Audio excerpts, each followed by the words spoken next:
my posture. Hey, I'm live. So this is how this works. I guarantee you in about 2 minutes, my wife is going to come in and want to know what's going on. So I'm going live. I have 22 seconds. And I thought if anybody showed up on this thing, I would address some Speycasting questions. Sorry about the hair.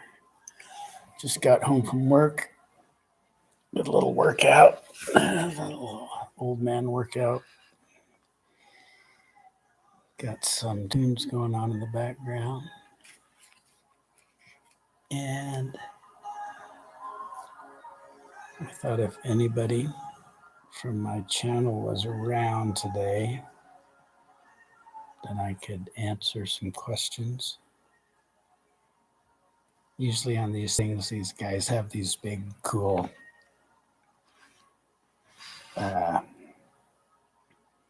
headsets on, and they look really, really, really important and larger than life. And they're going, oh yeah, hey, because I guess what happens is your people that are your subscribers or anybody who happens upon this live streaming things. Oh, hey, there's some guys actually showing up. Cone Dog, how do you know when you blow your anchor and where is optimal place for your angle? Hey, Cooper Landing Fishing Guide is here. Hey, buddy, thanks. I have no idea what I'm doing. I just decided I'm on the cheapest Chromebook you can get. I have no idea what's going on, but I'm going to try this for, okay, so KOEN Dog 11. How do you know when you blow your anchor and where is the optimal place for your anchor? Hey, thanks, Cooper Landing. I'm glad it looks good. Thank you, buddy, for all of your support. So how do you know when you blow your anchor? Usually when I blow an anchor, it's a kind of a failed cast. Although I did some Skagit casting videos lately, and I did blow an anchor, and I didn't even notice it. And if you watch Ed Ward cast, all of his casts are just very close to blowing an anchor, and some he actually does blow the anchor, and it does not affect the cast. His casts bomb, and mine do pretty good. But the way you tell if you have a bad enough blown anchor to affect your casting is it kind of foils the cast, and you'll hear this sound. You'll hear it, and it also depends on what you're casting. Okay, so optimal anchor placement is the longer your line, the further out in front you want your anchor to be. So if your anchor is your fly, then you want, if I have a long line, I want the anchor way out in front of me, and I want to cast right over the top of it. And usually what happens is the anchor slips just a little, and it clears away for your line to not have a collision. So, but let's say if you're casting a Skagit line, to tell you the truth, the anchor is not real persnickety. So if it's a little behind you or next to you or in front of you, that's not a huge thing unless you are backed up to the brush and you need your anchor in front of you so your D-loop doesn't hit the bushes behind you. Okay, so what usually happens when you blow your anchor is several things, but a lot of times you sweep too fast or too high or too fast and high, And then when you cast, it'll make kind of a whipping sound. It won't sound right in your cast. If it's really blown, your cast won't take off. So Edward just put out a video on the circle spay and what he recommended. So if you're a Skagit caster, you want to place that. It's more about placing the line out in front of you. So it's where your fly lands is not as important as you have line laid out in front of you so you can peel it off the water and cast. And you want it out in front of you in a nice arc for the circle spay. So anyway, if that, Ken Dog 11, if that helps, good. If not, just keep asking and we'll get this dialed for you. Robert Pelleter. Hey, Tim, kind of looks like you had a rough day on the river. Just said to say hi and keep up the good work. Well, actually, I worked on the construction site, and it was a nice day, so it was cool. I just look a little rough. Thank you, though, Robert, for commenting. And if you have any questions, let me know. Okay. BGP213. Hey, Tim, how do you choose what length of leader to use? Good question. It totally depends on what line system you're using. Thank you, Ken Dog 11. I'm glad that makes sense. If not, let me know, because I want to be very clear for you guys and take the confusion away. So how do you choose what length leader to use? It's very simple for me. If I'm going to assume you're casting a Skagit, that's just that's very popular. If I am casting a Skagit head and a sink tip, any sink tip, or any poly leader that is a sinking poly leader, I'm going to use probably 3 feet of mono leader, which would be, for trout, I'm going to use Maxima Ultra Green, probably anywhere from 6 to 8 pound test, 3 feet long for my mono leader with a sink tip or a sinking poly. If I'm going to be casting a Scandi line, I choose anywhere between, say, 7 feet and 15 feet or more. And the reason I say that is with a floating system, say you have a Scandi head, and I usually just use a straight mono leader. So if I'm steelhead fish, say I'm gonna swing for steelhead on the lower Deschutes in the summer, I'm gonna use a Scandi head or maybe a Gale Force 53, since I have that and it's a smoking line. And I'm gonna use anywhere from 7 feet of straight mono leader all the way up to 15 feet. And there is a school of thought,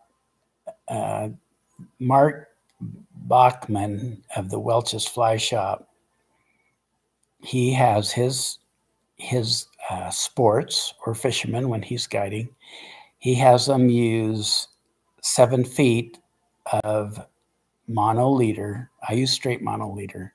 And then, when you're using your summer steelhead flies on the Deschutes, they're just little guys work fine. You don't need a big fly, but those work too. So for a smaller fly, you might use 7 feet of leader. And his reasoning is you have more contact with the fish. There's less guesswork, and you can feel what is going on better with a short 7 feet leader than maybe a 15 feet leader. So if I have a Scandi head on, I probably use 7 feet up to 15 feet. If the casting isn't going real good, the length of your leader will help your cast. If I'm casting a long belly, I'm probably going to use 13.5 feet. And the reason I do that is because that's what James Chalmers uses on his competition rods when he's casting the comp head at Spayarama, like 13.5 feet. So for long lines, it's a little longer. And for Scandi, you can use just, let's say we're summer steelheading into the chutes. I would use probably 12-pound test, anywhere from 7 to 12 to 15 feet long on a Scandi line. So sinking lines or sink tips, 3 or 4 feet, because the thing about if you use a real long leader on a sink tip, say you're fishing 10 foot of T8 and you use, a 6 or 7 feet leader, then your sink tip might sink, but then your fly is so far from it, it might kind of float up and negate the use of that short leader. The short leader, the 3-footer, 3.5, 4, that is a little better if you're in clear water conditions. You could go a little longer, but I don't go much longer than 3 feet. And actually, the reality of it is if it gets down to 2 feet, I don't really care. I just keep swinging it. So anyway, I hope that helps you, BGP 213. Yeah, Cooper Landing Fishing Guide. Love those Gale Force lines. Right now, I have the Gale Force 54 equalizer. It's around 50 feet long, and it's basically like a long Scandi line. Charlie, he tried it out the other day, and he usually fishes a Skagit head or a Scandi head, and he was throwing some real lasers with that 54-foot Gale Force line. Those are excellent lines. I have the 54-foot equalizer. I also have, if you want just a shooting head, you go to I would say to go with the 15 meter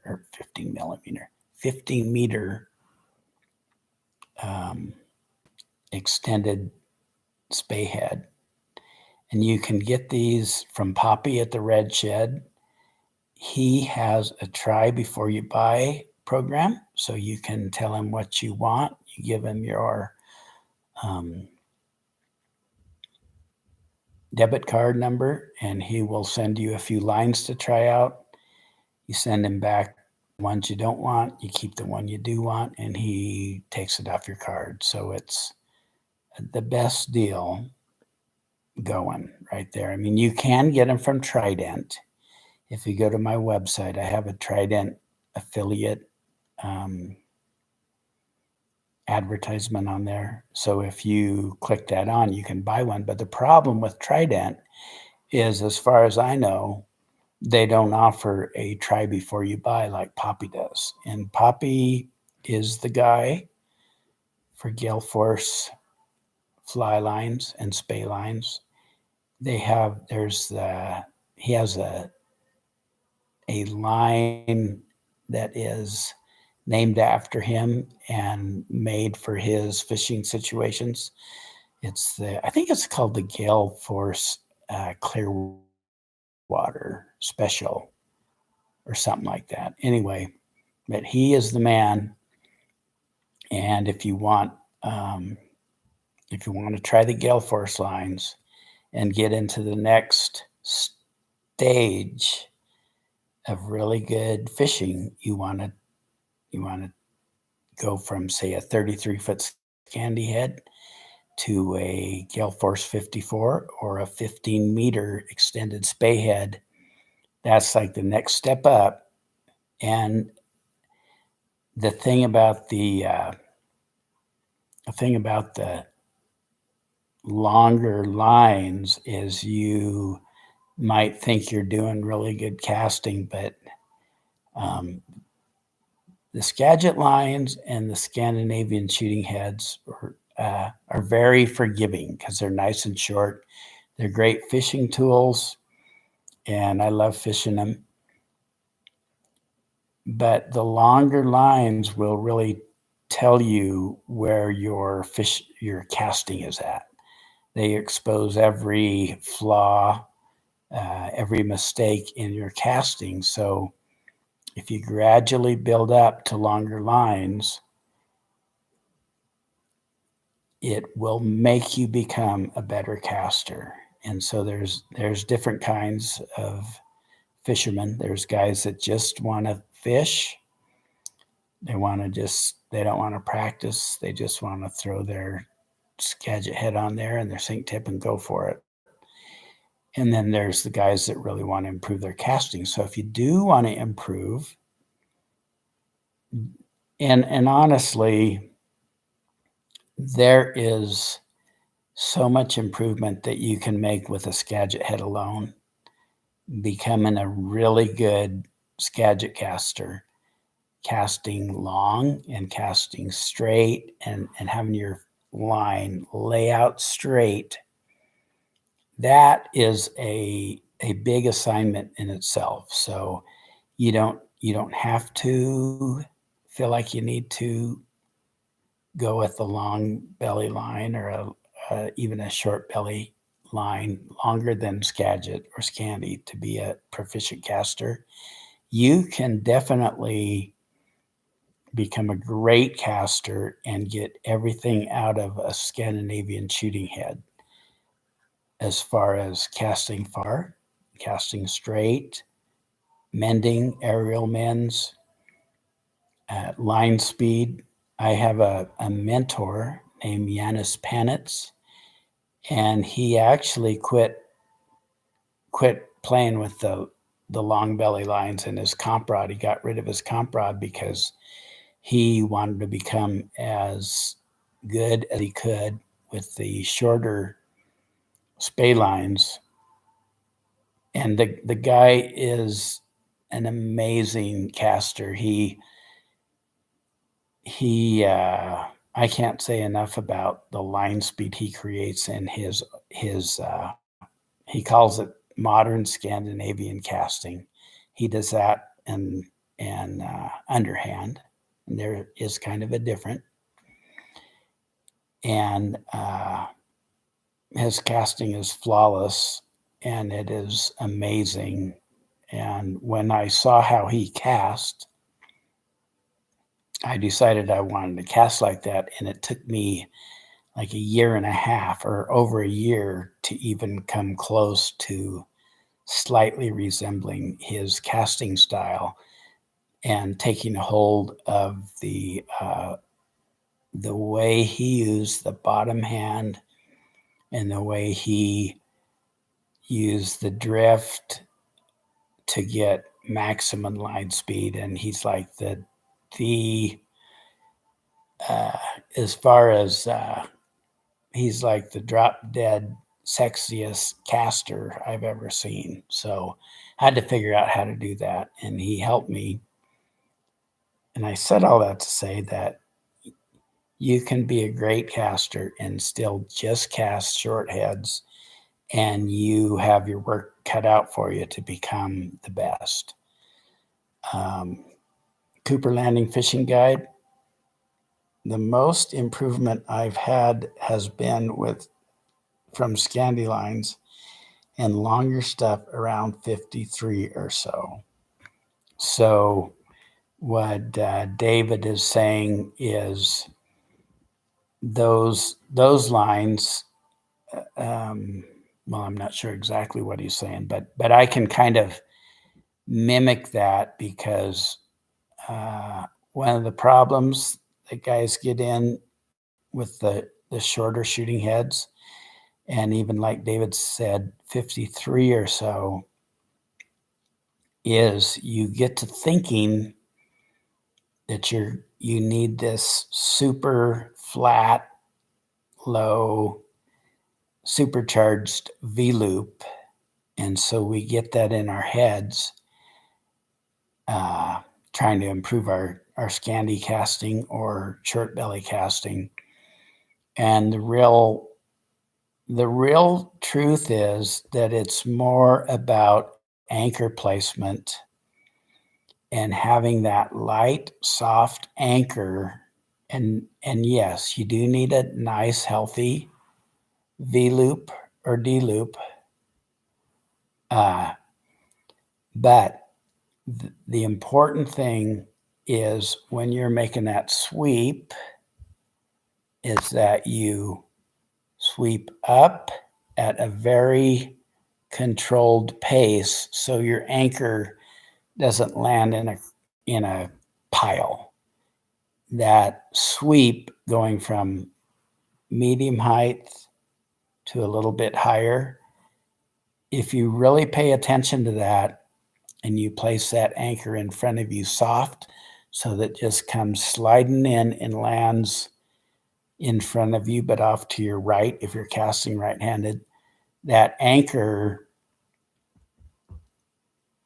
as well as a proper D loop, which means a healthy D loop, which means low slack, no slack, is what produce the cast. What really makes your cast fly is the forward cast.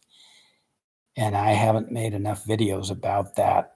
I need to make more videos about the forward cast because the forward cast is what really makes your, it gives you the line speed and the distance. And it's not to say that you don't need a good healthy D loop with absence of slack. But if you work on that anchor and having it at the proper placement, then your fly, you'll develop more line speed as you perfect your forward cast. And probably I think the best exercise for perfecting your forward cast might be just a switch cast where you, there's not a ton of body rotation or anything. It's just having that anchor land in front of you and light and correctly and flat, and then practicing that forward cast. So anyway, yeah, the Scandi lines and then the longer short bellies. Well, 53 is not that long, but those will test you as far as if you're casting correctly. And I mean, and it will tell you right away because I've had guys. Well, I had a guy recently who saw me casting because I was practicing in my local pond, and he came by and he wanted to know what I was casting, and I had my comp rod out there, which is 15-foot 1-inch Karen designed by James Chalmers, and it's just an amazing rod.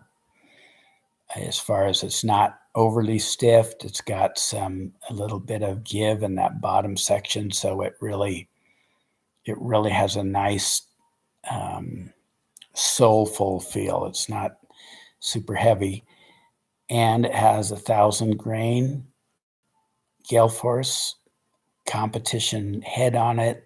I got it from Bruce Cruck, and he had it at 70, was it 71 and a half feet, 1,050 grains. And so it takes a lot of technique to cast this thing. It's never about brute force. It's about technique.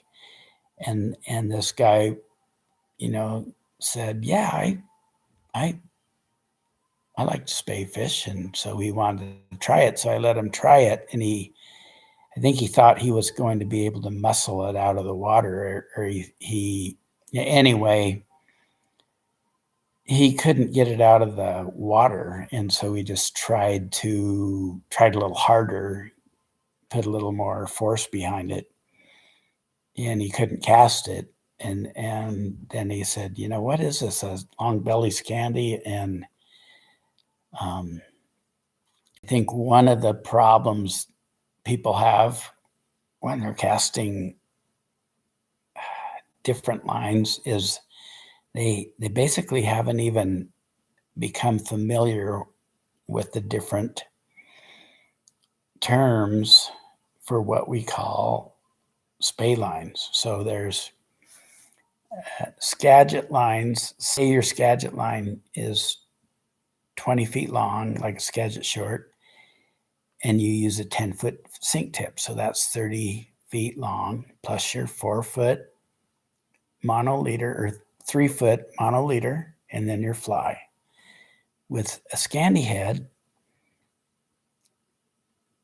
it's the same length. It's just all the same. So if you have a 30-foot Scandi head, it's the same length as a 20-foot Skagit head with a 10-foot sink tip. The only thing is, Scandi heads are they're just a little more refined, but you can take a Skagit short and put a floating tip on it and use it as a Scandi head. But you don't want a heavy Skagit head. You want a light Skagit head. So I have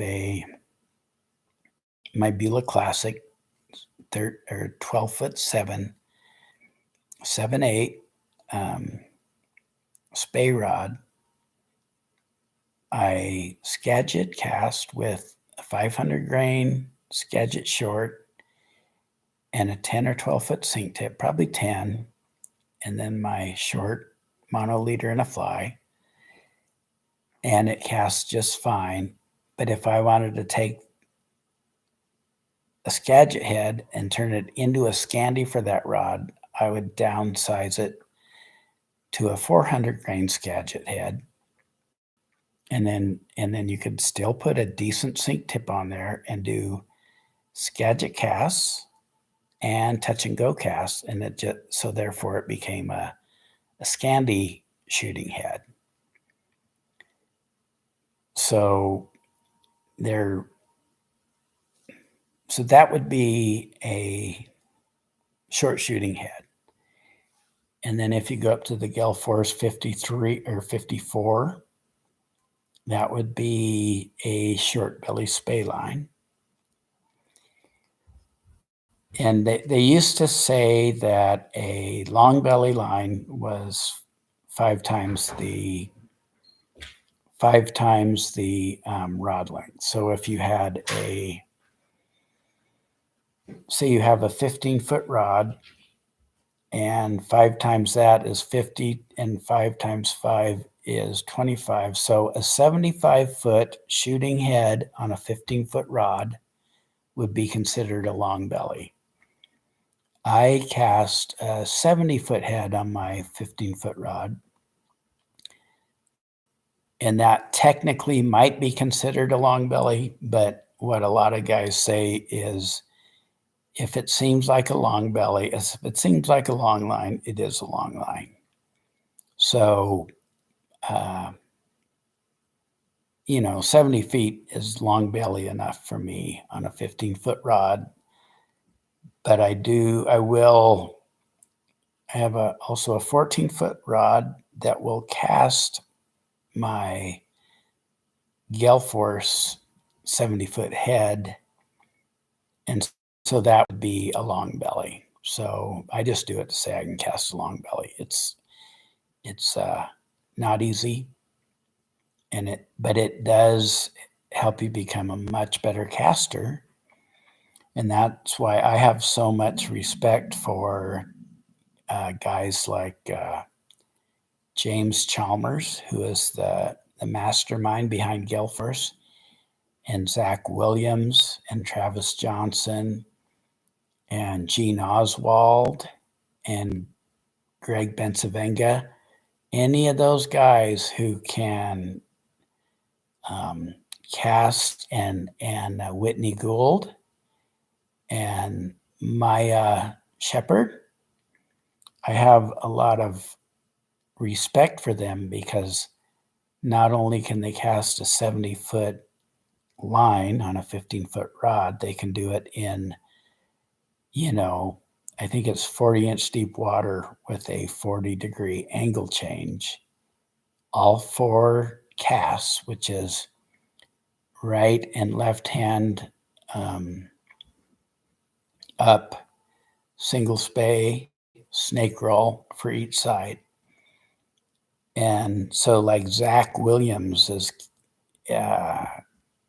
he's casting over 180 feet. And if you've ever, like my first competition I went to, and I thought I did great because I just had a little Sage TCX 10 weight, 15 foot. And a really nice guy let me use his comp rod. He had a Gale Force and a Bruce and Walker. And the three highly coveted tournament rods for Spayarama are the Gale Force and the Bruce and Walker and the Guideline. Is it Guideline? No, it's a CND. Yeah, those, and the CND is a fabulous rod also. But those are the 3 top dogs. And so anyway, that is why I really respect the long belly casters and the really good competition casters that have broke the top 10 at Spayarama, or like Whitney Gould become a champion. And like Bruce Cruck, he's very good. He's a member of the Gale Force casting team. He has hit like 178 or something like that in competition. So that's a long cast. When I did my first one, and Ken Sandstrom lent me his competition rod, I think my longest cast was like 133, and that was left-handed. I don't even, but I was so messed up back then. I thought that the V-loop, the super fast V-loop, was the ticket to great casting. So my V-loops on my back cast could literally almost break the sound barrier. But my forward cast just was stupid. It was just like, I leaned backwards. I did everything wrong. So anyway, if you really want to improve your casting, go to a competition and see how you fare, and then they start helping you, and that will improve your casting exponentially. So anyway, I've been rambling on. This is 33 minutes. My hope was, what I'm hoping to do is get together with Cooper Landing fishing guide David Lissy, I believe that's how you pronounce it, and do one of these live so he can, he's got a guide business on the Kenai River, and they swing for trout. It's super cool because like his trout spay is like an 8-weight Echo. and it's like our steelhead outfits down here. And he has a very good guide service up there. And he swings for huge trout with spay, basically with steelhead gear. So my hope was to get on with him, and we're planning that. We're planning on doing a one of those deals where you get together with another YouTube guy. We've got one of those in the works, and if he's involved, believe me, it'll be a lot more professional than me sitting here in front of the TV,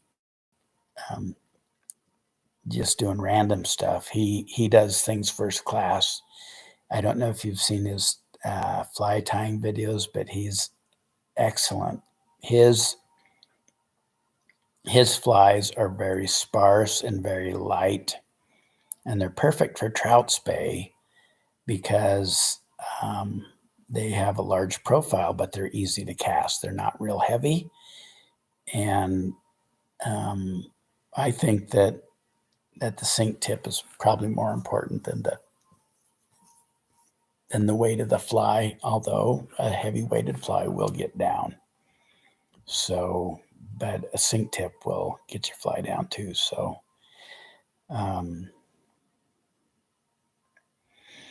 anyway, yeah, you bet, David. I'm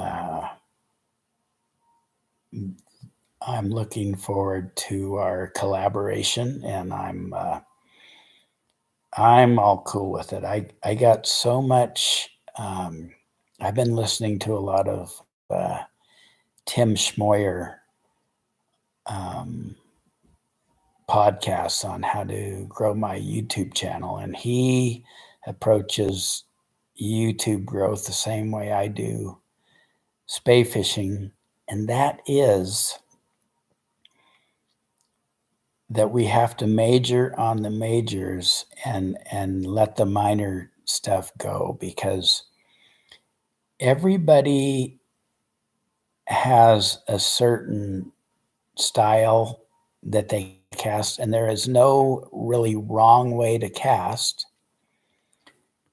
But the important thing for me is for casting, any kind of spay casting with a two-handed or one-handed rod, and that goes down to my 4-weight and my 3-weight single hand rods that I use, this Candy Light and the OPST 150 grain. It should not hurt your body. And for me, I know when I'm trying to muscle it too much, even on my 3-weight, because my back starts hurting. I start tensing up and trying to force it rather than just using my hand for a pivot point and letting the rod do the work, and using my bottom hand for the haul. And the same and the same with the longer lines too. So the number one thing for proper spay casting, as far as in my opinion, and that's only my opinion, is that it shouldn't hurt your body. It shouldn't strain your back. It shouldn't really hurt your shoulders. And guys will say, well, I quit the long belly because I have a bad shoulder from work, and that's all cool, but you should be able to cast your long belly and keep your elbow right here. You might lift it on the forward cast, but a guy on Instagram told me he has the best luck. He said he finally mastered long bellies, which I don't know what that means because I don't think I'll ever master it. But he finally mastered long bellies when an instructor, certified alphabet soup instructor, who's been through all the courses and knew what he was talking about, said, pin your elbow to your rib cage and do the whole cast like that. Okay. He said that's when he had his breakthrough for the long belly line. So and I get shoulder issues. That's all cool. But don't think because you have a sore shoulder, a bad shoulder, that you cannot cast a long belly line. because you can keep your elbow pinned to your side and that'll force you to use your bottom hand. And then you get your timing right and your anchor right. And anyway, you can cast longer lines with bad shoulders. So that is not really an excuse anymore. Although I messed my shoulder up about a year ago and I had to cast the whole last year or so just right-handed because I didn't want to mess up my shoulder. And when I was done, I had learned so much about the cast from just casting right-handed that it helped me with my left-handed cast in as much as I knew what I needed to work on.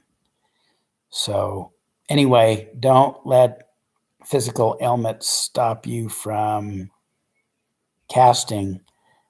But if you are hurting yourself casting, if you are getting sore shoulders, sore backs, sore arms, your technique is messed up. And even if you're bombing casts, they should not make you sore. And that's not hyperbole. That is the honest truth. If your technique is correct, it should not hurt you anywhere. And that doesn't mean like if you crack out your long bell in your competition rod that you might be a little stiff here and there, getting used to it. But your casting should not hurt your body at all. My buddy, who's a gear guy, when I was like 10 years ago, we'd be fishing the Deschutes and I'd have my Angler's Roost 7/8, which is a smoking great rod. It just breaks my heart that those are no longer available. But it's like $30 blank, and it was just Steve Godshall said that $30 blank, from an engineering standpoint, the distribution of the flex pattern or whatever they call it was way more even than a lot of super high-end blanks that he tested with his testing system that he uses. Anyway, I would put like a really light Skagit head on that thing and just bomb cast with it. It was so much fun. I think guys on Spay pages were using 450 and 500 grain Skagit lines, which was fine. But I put a 375 grain Skagit head on there, and that thing would just bomb cast with a light sink tip. And my friend, who was a gear guy, said, your best casts are the ones that are effortless. And so that was a nice way of him saying, when you really try hard and muscle a cast, it doesn't fly. It doesn't look good. And I know because when I was muscling those casts and they wouldn't go as far or pretty, it was straining my back. So number one rule is it can't hurt your body. And that's really the biggest rule. That, you don't have to cast like I cast because I emphasize the bottom hand and I emphasize the right foot, dominant foot forward.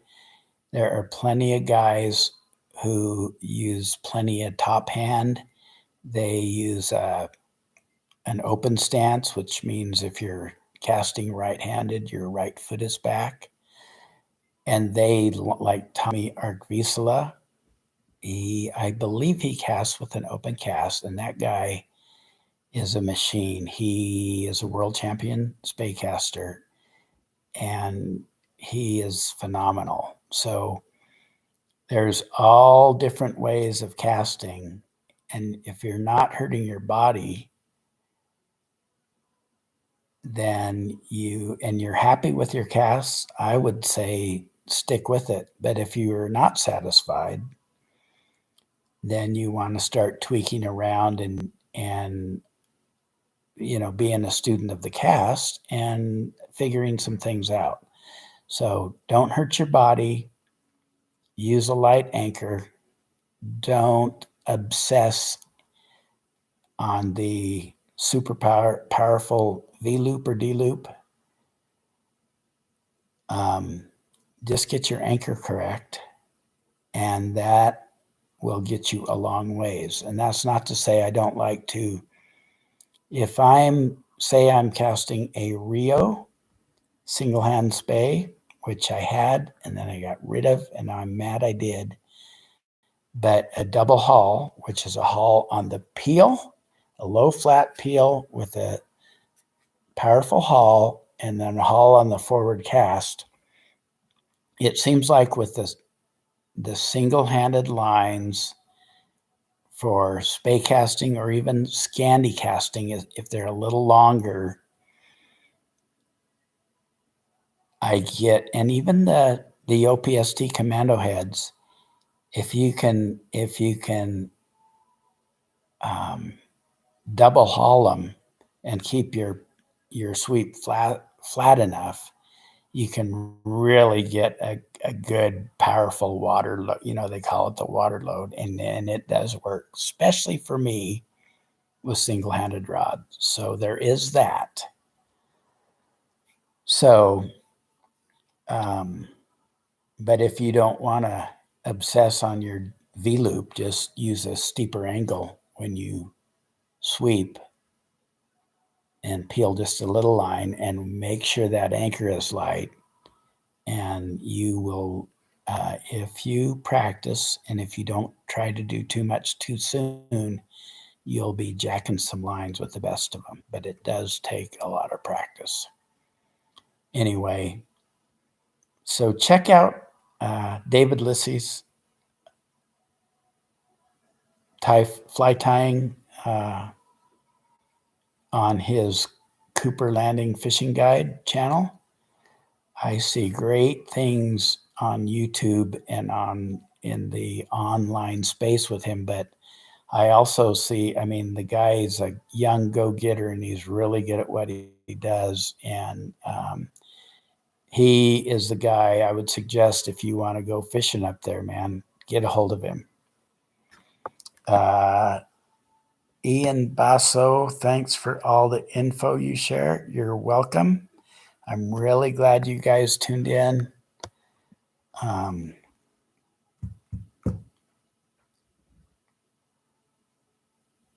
And I want to, I'll figure this YouTube thing out because I really just kind of didn't know what to do. I knew I should probably go live, and every YouTuber guy's worst fear is that you go live and nobody shows up.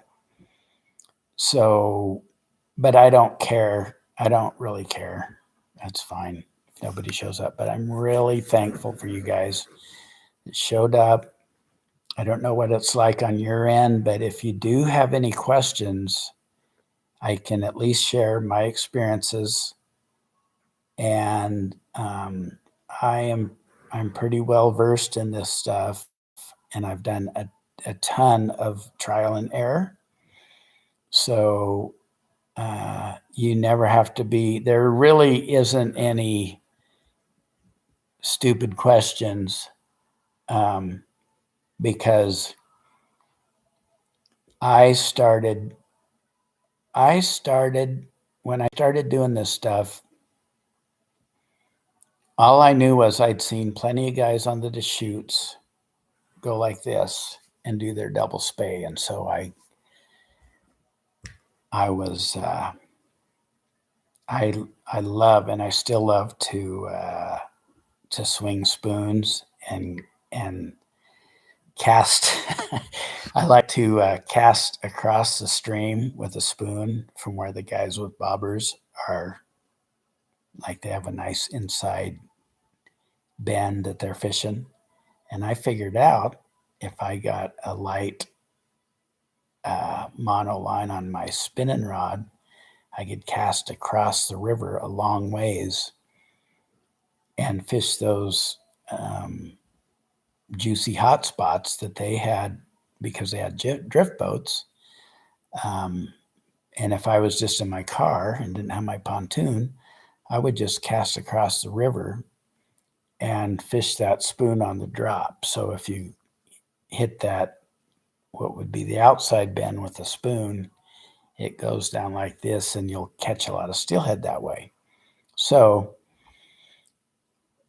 I like to cover the water with hardware and with spoons and spinners. But I got tired of losing him, number one. And I did get invited on a trip with a guy who, if I paid his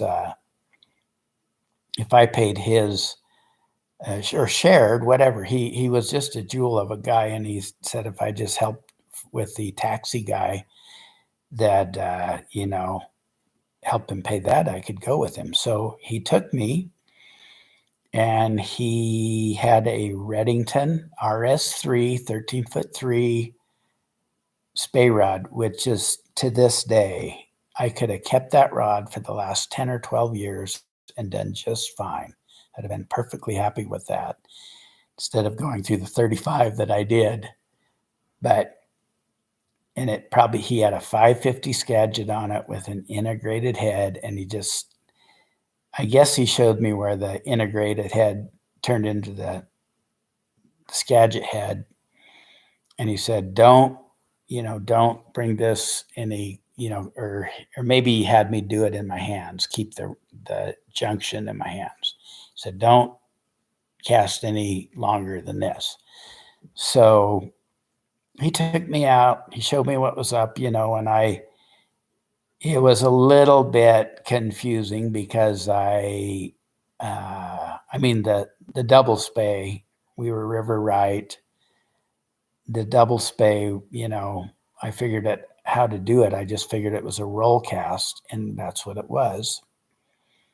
So I started off with a roll cast, and then we were on this little island. I decided I'd fish the other side.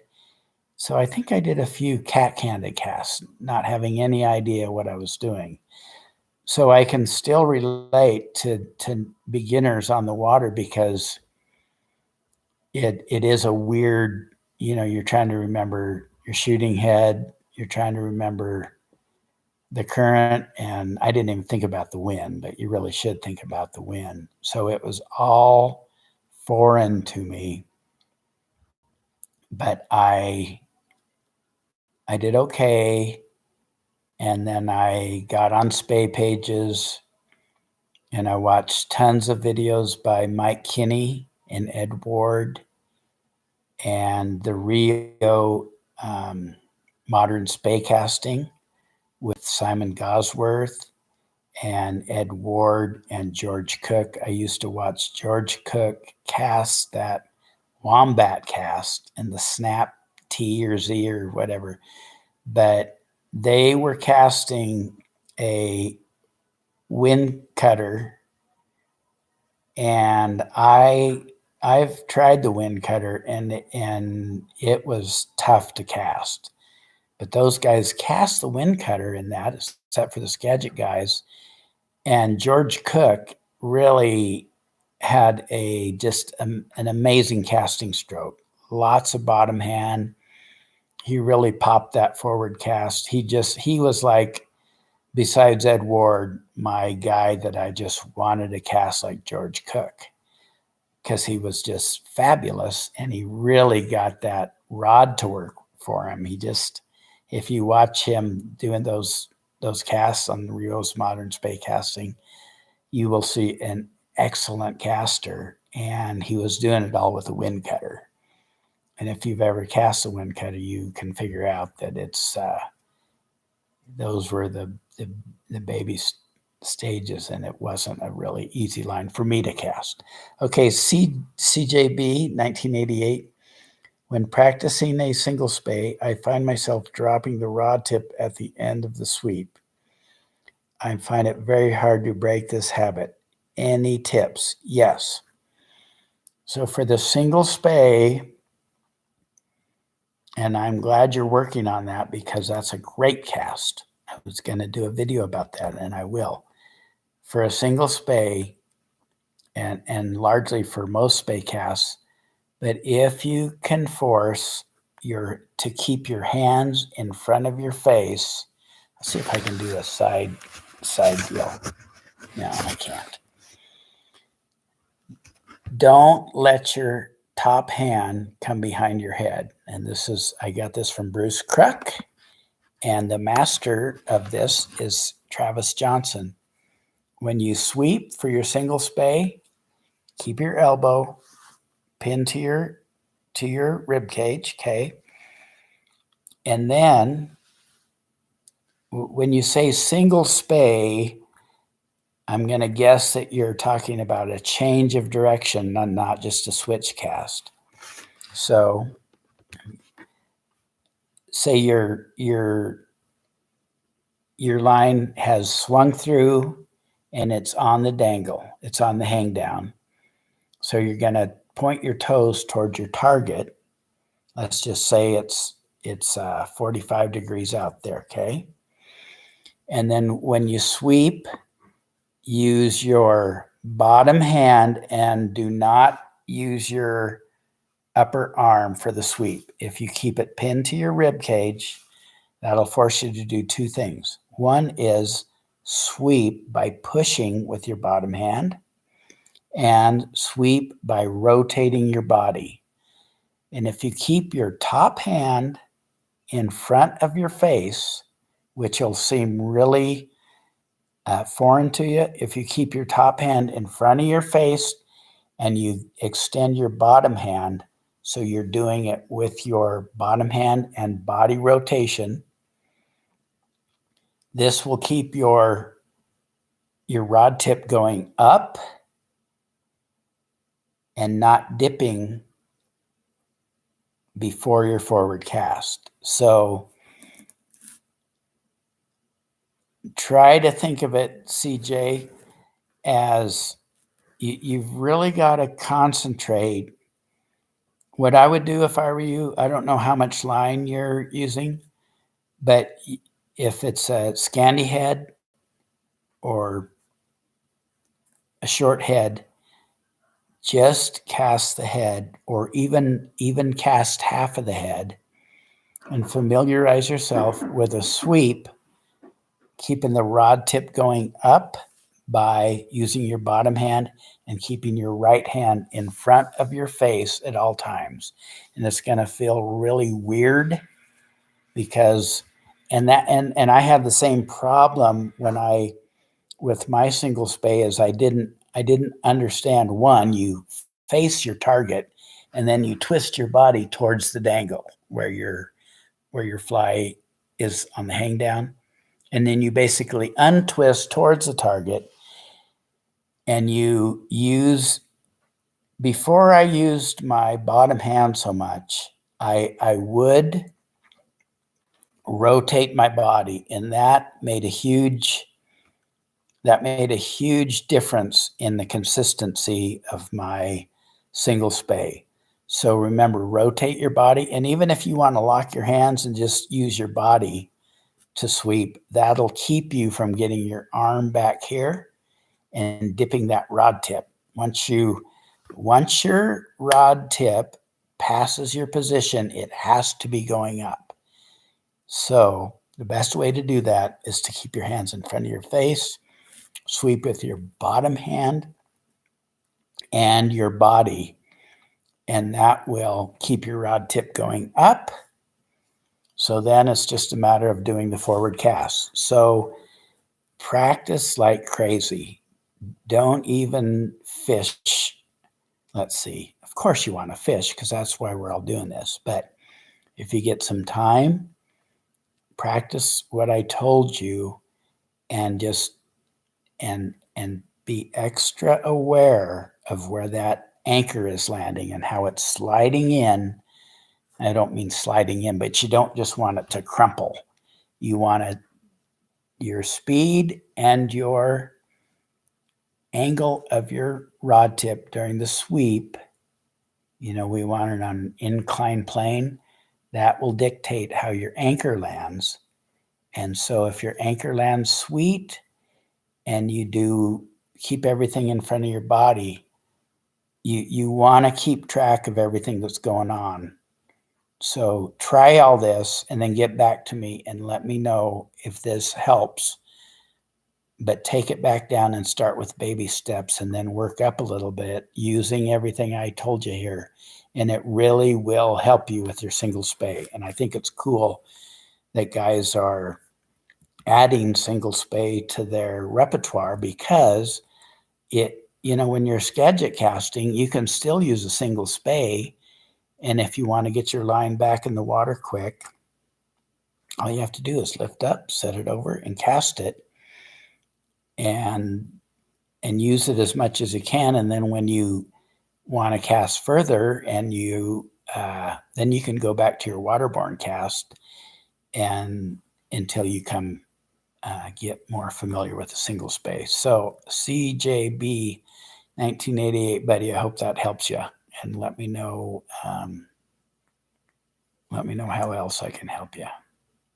But yeah, single spay, that's a great cast, and it's very powerful.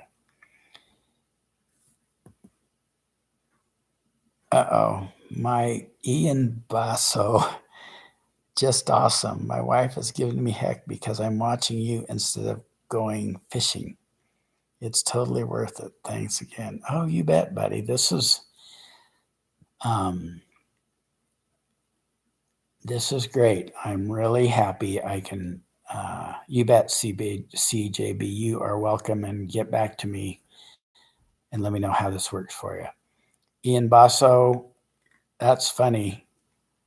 I hope you get on the water. And anyway, yeah, I don't know what to tell you about your wife. Mine's about to come home, and this is all going to come crashing down. So, hi, honey. You're not recording anymore? I'm live on YouTube in front of literally thousands of. Well, hello, world. Oh, Zach Smith. Okay. Cooper Landing Guide. Thank you, buddy. Anyway, Ian Basso, I don't know what to tell you about your wife, but maybe this will help you so your fishing will be more productive and enjoyable. It's all about having fun. Seriously, don't please anybody as far as casting styles. Have fun. Zach Smith, I have a 175 grain Commando Smooth I use with a 7.5 foot sink tip for streamers, but I'd like to fish more soft hackles for trout this summer. Is there a good way to set this line up for that? Okay.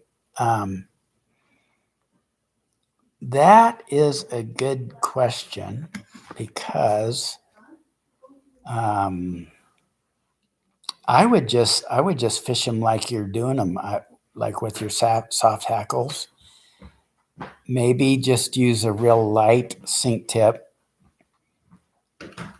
because if you want to fish your soft hackles, you can fish them with your regular sink tip, and maybe if it's a smaller fly, use a little bit lighter tippet. But I would use a regular sink tip and then 3 or 4 feet of monoliter or fluorocarbon. Or you could use on that Commando head, use a intermediate sink tip and just get under the surface. And with an intermediate sink tip, you could probably use 3 or 4 feet of light monoliter. Depends on how big your soft hackle is, but I would fish it with a sink tip, or you might try, I don't know, I don't want you to tell you to buy a bunch of stuff, but try it just with what you have and see if that works. The Commando heads, you can kind of play around and use the polyliters. And a polyliter is the same as a sink tip. It's just got a monofilament core, and your sink tip has a fly line core. So I would try it just like that with your 7.5 foot sink tip, and see if that works. And if you want to come up in the water column, use a lighter sink tip or a lighter poly leader. Or you might try a floating tip with a fluorocarbon leader and just see if you can get it just under the surface film.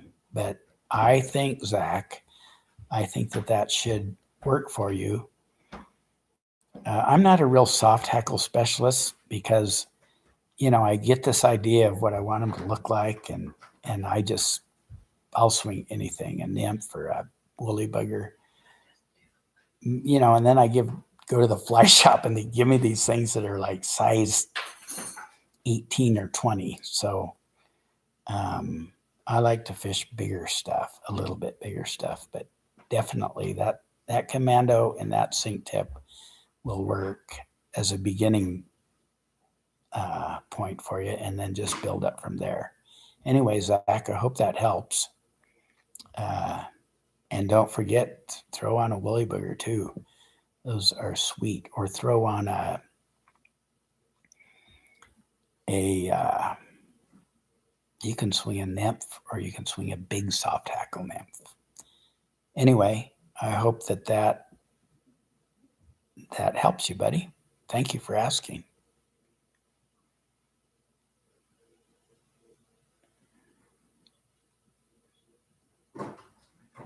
I'm looking forward to doing my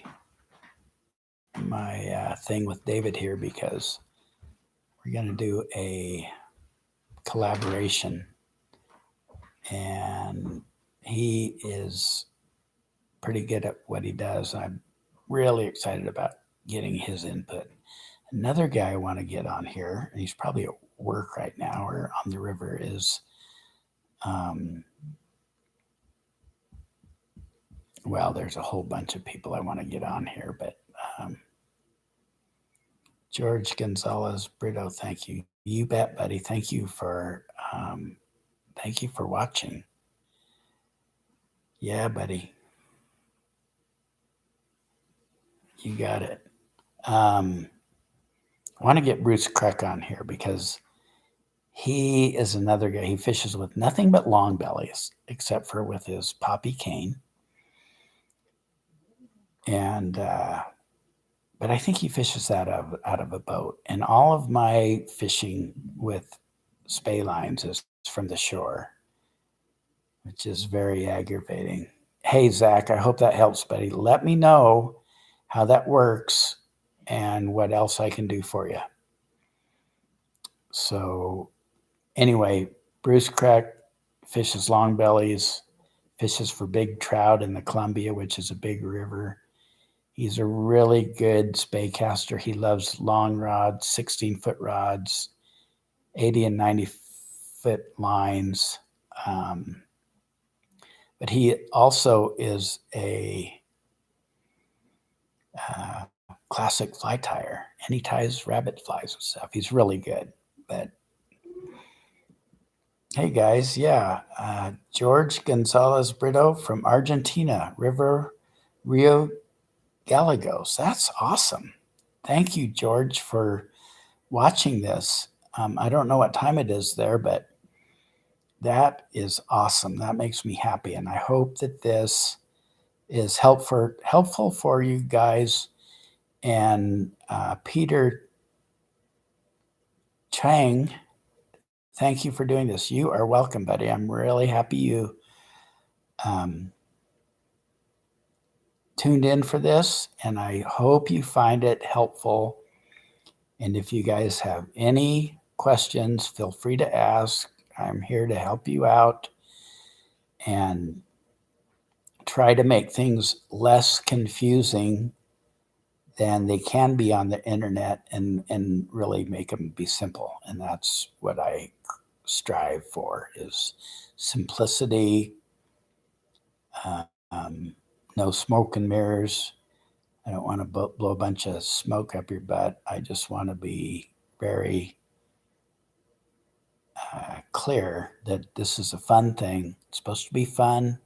It's supposed to be simple. You don't have to talk like a scientist, and you can still have great results. Tedo Saverna. I hope, hey, buddy, thank you for tuning in. I hope I'm pronouncing it right. Tadio Saverna. Hey, buddy, thank you for coming on board. Zach Smith. Binge the River Rambler podcast after I heard you recommend it too. Awesome podcast. Yes. Richard does a fabulous job on that podcast. The guy, he's got like the sexy voice and he's just a river freak. He just loves nothing better than, oh, excuse me. I'm sorry. He loves nothing more than just hanging out with the guys and being on the river and talking fishing. And he's an artist, he's has a great deal. Hey, Surf Skagit. But anyway, I'm happy to recommend the River Rambler. I think it's one of the best. Also, Dave, the Wet Fly Swing, he has the best guess of anybody, possibly with the exception, he's right up there neck and neck with the Orvis podcast. Tom Rosenbauer, excellent podcast. Okay, Surf Gadget. Hey, Tim, general question about why the 200 fly rods didn't get into the market from the start as well as the single hand fly rods did. You know what, buddy? I don't know the answer to that, but I think it might have something to do with the fact that we just fished the single handers over here for so long that the two handers were kind of a foreign concept. Well, they were a foreign concept because they were foreign. They started over there in Europe, And from my understanding, and I heard an interview with George Cook, Dave, if you guys haven't heard George Cook's interview on the Wet Fly Swing with Dave, that was one of my favorites because George has been around this for so much. And he basically said that it was the guys from Europe that were fishing Alaska and British Columbia who kind of got the ball rolling. They were the first ones to use those kind of rods. And then to tell you the truth, listen to that podcast. But I think a lot of reasons that people kind of shy away from the two-handers, they don't want to fish a 14-foot rod, and they want to keep the single hand ultralight or lightweight fishing in the forefront. That's what they want to do, and using big heavy gear. Just I think most people don't like that idea. They want to use light gear, which I can certainly understand. But the problem with that is guys, they don't want to jump right into a Spay rod. They want to use a switch rod. So they'll buy a switch rod to start with, and that's fine. But I think the idea is they're either embarrassed or they don't like the idea of using such heavy gear. They don't want to just get full blown into Spay. They want to kind of hang on to using the light gear. So then they choose a switch rod, and that's cool. And then, some of the smaller rivers, you wouldn't want a big Spay rod, but I have no qualms about using a long rod. I just love them. The longer, the better, as long as I can. But the single handers, the beauty about the single handers is if you want to get into Spay fishing and you have a single hand rod, 9'5" weight, just get a Scientific Anglers Spay Light Scandi shooting head and then get some mono running line and put that on your backing. And if you have a 7-foot tapered mono leader or 9-foot, you can put a small woolly bugger on there, and you can maybe a teeny bit of weight on it, or a soft tackle,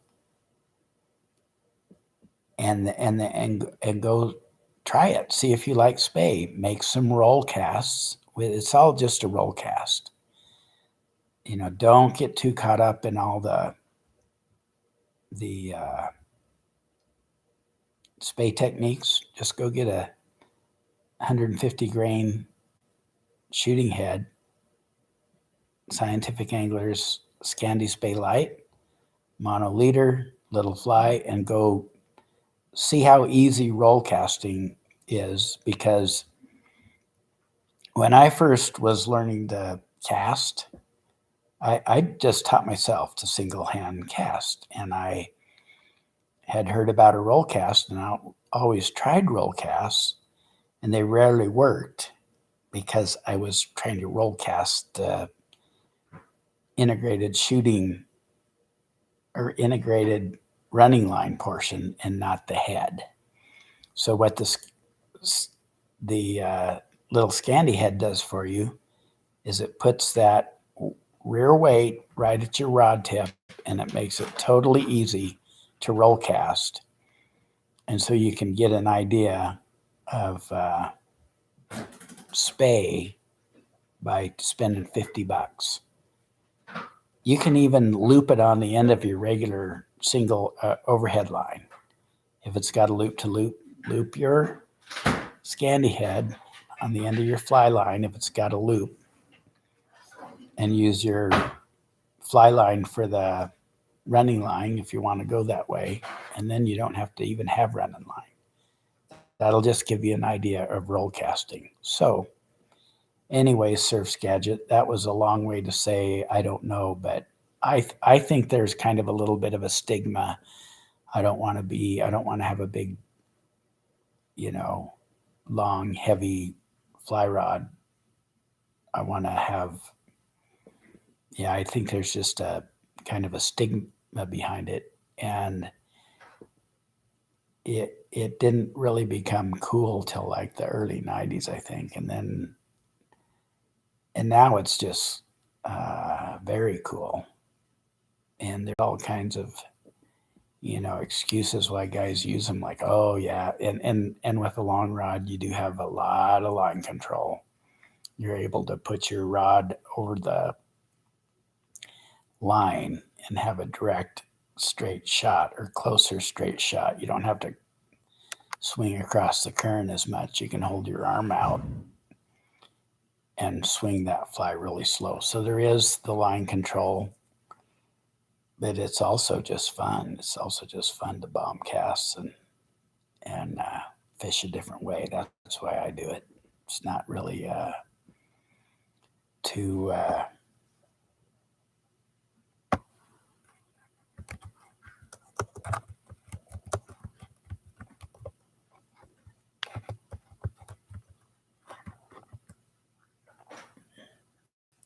it's really not, I don't know. It's probably the least effective way to fish. CJB 1988, speaking of longer lines, can you recommend a longer line that you can fish with lighter tips? Or are the newer long lines just for mono leaders? Okay, great question. And as a matter of fact, yes. You can use if you use a poly leader on the end of a Scandi line, you've effectively made it a longer line. Say you use a, let's see, I don't know if you CJB, are you using Trout Spay gear or are you using steelhead gear? If you're using steelhead gear, definitely you can use a one of the gale force equalizer lines or the gale force extended Spay head, extended Spay shooting head, and you can put a light sink tip on those. But they're not necessarily, the long lines aren't necessarily for mono leaders. You can use a poly leader, and if you're a great cat like Bruce Cruck, he might put a sink tip on one. If I'm going to use a sink tip on a long line myself, I'm probably going to chop a good section of the tip off and then loop my sink tip on there. But yeah, I would use, I think, as far as recommendations, you could try a Airflow Delta 2. I do have a friend that fishes long lines. So he just about always puts a little poly leader on it. And you don't need a big poly leader because the end of a long line, the floating long line is pretty skinny. So it doesn't take much weight to get it down there. So you can use a light, you could use T3, go to eBay. There's a guy named, I can't remember. Go to eBay and do a search for T3, and there's a guy that makes custom tips. Like you can get 6, 8, 10, or 12 foot T3 tips or T6 that you could add 4 to 6 feet on your long line, and it'll sink a little bit for you. Or you can use the Airflow poly leaders, depending on the size of the fish you're after. You could use the 10, I think it's, they have 10-pound monocore, or you could use the is it 20 or 20, the heavier monocore. And those will work on a longer line, but it might be a little tough. There's always, hey, Cole Murphy, glad to have you here. That is awesome, buddy. There's always trade-offs. And so with a longer line and some sort of a sink tip, you can save yourself some stripping. But if your sink tip sinks too much, then you're going to have to roll cast it to the top probably before you can single spay it or whatever. So there's all these different trade-offs. But yeah, definitely light sink tips on, you could go with the Beulah Arrowhead. That'll throw a light poly leader. Or the, I can't remember where Sage is at, or Rio is at. Probably the Airflow Delta 2 would work. And definitely the Gale Force lines. The Gale Force lines, they are expensive, but man, they're just engineered to the hilt. So yeah. Excuse me, guys. I'm sorry. A really good wife would get me a beer, but mine's going to dump it over my head, I think. Okay, Peter, again.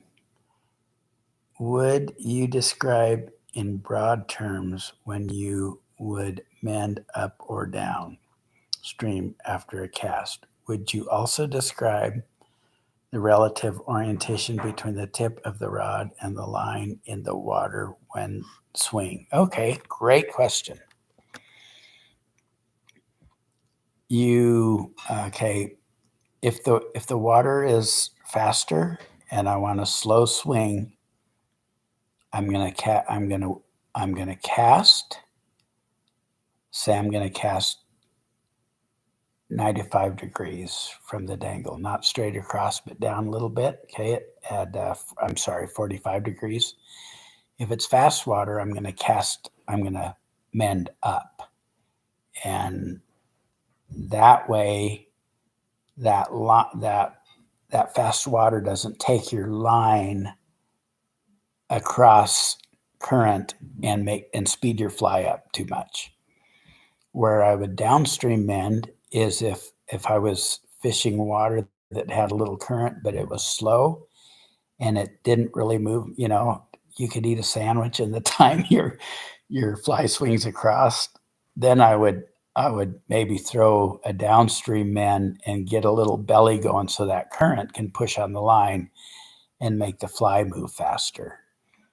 So, and it would give it more of a broad side of appearance, whereas an upstream mend would slow it down. Can I be in the kitchen? Yeah, you may be in the kitchen, my love.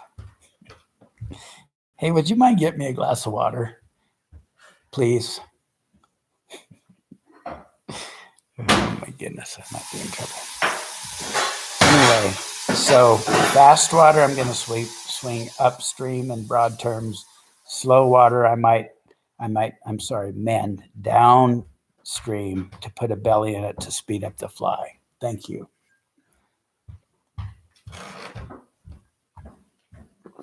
So, and the relative orientation between the rod and the line when swing. If you cast that way, then say I'm on river right, and I'm going to cast quartering across, and there's a pretty decent current. I would mend with my left hand upstream, and then I would hold my rod tip out to try to get my rod tip directly above the fly and have a straight line as possible, which it rarely happens, but the idea would be to have a straight line between your rod tip and your fly, and not in a pretty straight sink tip and fly line, because once that current gets a hold of it, it'll speed it up. And at which sometimes that's an option. You may not want to mend at all. And if the current's just right, sometimes you don't have to mend. It'll just kind of take care of itself. But that is a basic ballpark. So anyway, I hope that is helpful, Peter, and I'm glad you asked. That's a good question. Cole Murphy, any good trout spay tips? Yes. I would not get too hung up on it. Depends on what kind of a trout spay guy you want to be. But what I like to do is I don't like to stay in one place real long. If I'm, especially the larger the streamer, I like to, and I would not get hung up on the idea that you need a great big fly. If you're just starting out, I would use a woolly bugger, or if you go to the fly shop, they have these really great flies, like the, gosh, I can't remember any of the names. The biggest fly I use for trout spay, and this is just me, and not because I basically just use single-handed rods, is a number 8 Sculpzilla, because that will cast good with the trout spay lines, Skagit lines, and I can barely get it out with a 150 grain Spay Light Scandy head and a light poly leader. So those, and there's like the thin mint. The thin mint is a good spay, little trout spay fly. Woolly boogers, they're really good.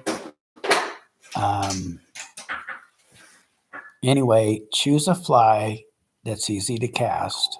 This is just me. I choose a fly. You're welcome, Peter. Thank you for watching. Choose a fly that's easy to cast. I'm not going to fight.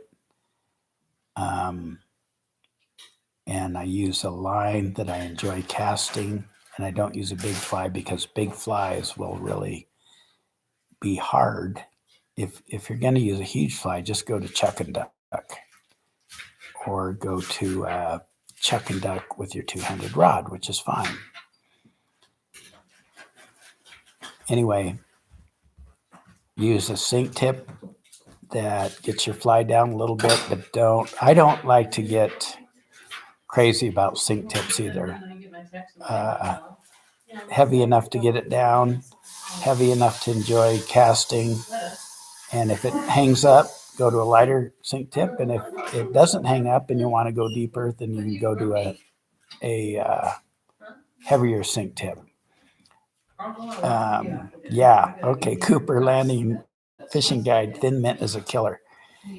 And hey, and David, if you have any other, I can't think of the names, but if you get a little squirrel tail zonker, I can't remember what it's called, with a bead head.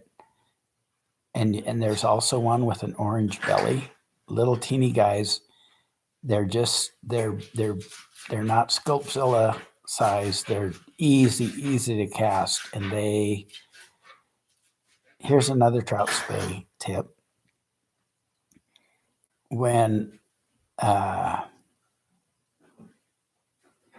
fishing for trout with my Spay outfit, usually, I'll swing it and I'll do all the, pump the rod and do little action things. And then I won't catch anything and I'll reel in as fast as I can and then I'll catch one. So I just started going to just stripping line as fast as I can, casting across, put a belly in the line, let the fly get moving broadside really fast, and even stripping or strip from the dangle. Anyway, I obviously am not the best trout spay guy, but the other thing I will say is use black and use purple and use olive, and you can use orange in there too.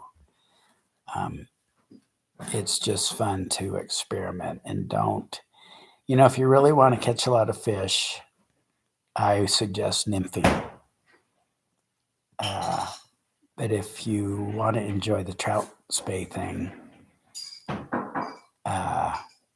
it's cool just to not worry about dredging with a sink tip. Just put one on that's going to get below the surface of the water and move through the run fast, or move through the boulder patch fast, wherever you're fishing, and just look for the crazy fish that are apt to take a big, a fast moving streamers. That's what I like to do. Okay, here's a good one from David. Okay, mint graboid works well for me. Good point, Peter. Yeah, those graboid leeches that Jonathan Farmer ties. I mean, I've never seen one in person, and I've tried to make them. Obviously, mine won't turn out like his, but yeah, that guy fishes the Kenai too. Good suggestion, Peter.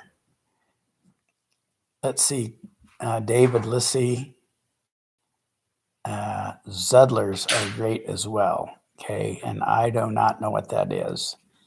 It's a cross between a muddler and something that starts with a Z, but that is a great recommendation from a guy who knows trout. So I'm going to check that out. David, thank you for that. Mini graboid for Peter. Swinging a golden pheasant tail is also killer. So there you go, guys. Swing a nymph, a golden pheasant tail. Great recommendation. Thank you, David. Anybody else fish a lot of sculpins? Yes, I love Sculpzilla. And I like to strip them, and you can swing them. And David Lissy has an excellent sculpin pattern on his YouTube. Another cool one, of course, is the Sculpzilla. And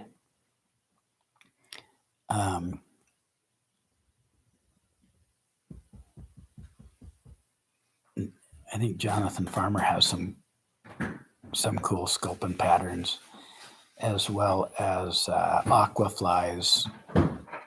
What's that guy's name? Is it Peter French? Or is Peter French the guy who has what is his name? Who's the French guy, the Skagit guy? He's got some really killer patterns. The aqua flies, the thing about the aqua flies is they are nice to cast. And there's a lot of thought that goes into them. So I recommend those. I think he's got a summer Sculpin. But yeah, Sculpins are awesome.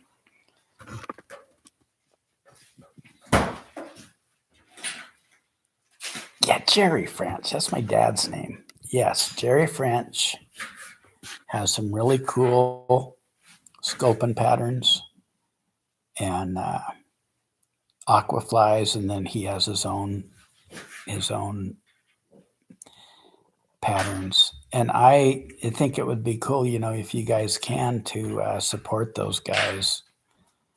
Pick up a few flies from them and support your local fly shop, because those guys are hurting right now.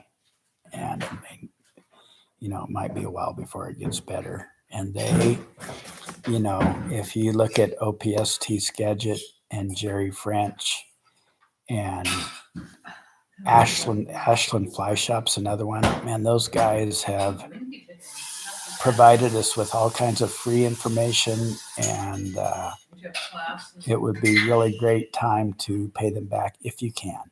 So that's just an idea. Cole Murphy, thanks. The info you gave was very helpful. I have to dodge the rocks and trees here, but it's well worth it. Yeah, believe me, I know. I fish that middle to shoots, and I am forever getting my running line tangled around my feet because I fish it from the bank a lot. Do any of you guys use stripping baskets for like fishing on creeks? Because that's my next step. It's just aggravating when you are fishing in the brush and you're, which I always find myself doing here, and your running line gets, half hitched on brush and stuff. It's annoying as heck. So, anyway, if you guys have any good ideas for a stripping basket, I mean, we're talking homemade. I'm not putting any money into this thing. Let me know.